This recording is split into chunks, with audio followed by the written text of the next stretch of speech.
chers amis internautes, bonjour.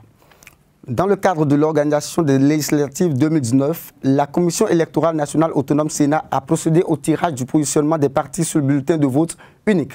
Nous parlerons également des échauffourées qui a eu lieu hier entre les forces de l'ordre et les manifestants. Nous démarrons cette revue par le Béninois libéré qui affiche à sa une tirage du positionnement du bulletin unique des législatives 2019.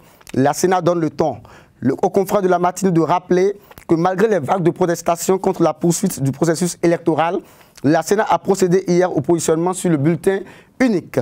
L'informateur, quant à lui, parle du bulletin unique présenté par la Sénat. Le journal École précise que le débat sur les prochaines législatives est tranché. Il invite le peuple béninois à aller aux urnes le 28 avril prochain. Une information relayée également par le Soleil Levant qui lève un coin de voile sur les positions des partis en lice sur le bulletin unique.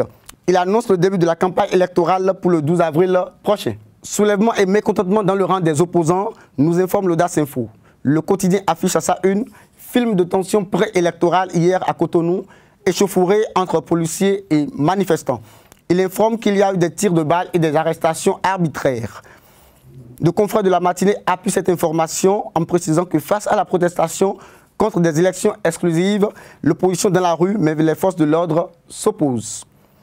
Mais le parti de l'Union progressiste, quant à lui, prépare déjà le terrain. À travers un point de presse organisé hier, les membres de l'UP iront à la rencontre de la population. C'est ce que nous rapporte le Béninois libéré qui affiche à sa une activité politique de l'UP hier à Cotonou. Amoussou envoie ses candidats vers les populations. Point de presse de l'UP hier, Amoussou dit tout sur les gaffes de l'opposition.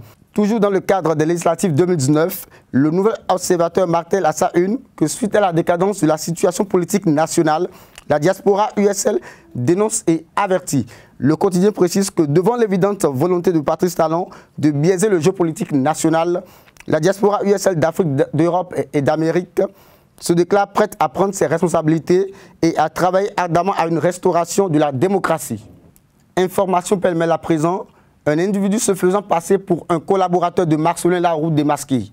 Le commandant appelle les populations à plus de vigilance, d'ici le Soleil Levant. La presse du jour nous informe que suite à l'inauguration de la ligne de transport Sakété-Tanzoum, Porte-Novo tourne dos aux problèmes énergétiques. Nous terminons ce tour d'actualité par le quotidien Le Matin qui nous envoie sur un terrain de football. Classement FIFA Coca-Cola du mois d'avril 2019, le Bénin gagne 3 places et classé 91e au plan mondial. Fin de cette revue de presse. Merci de nous avoir suivis et à bientôt.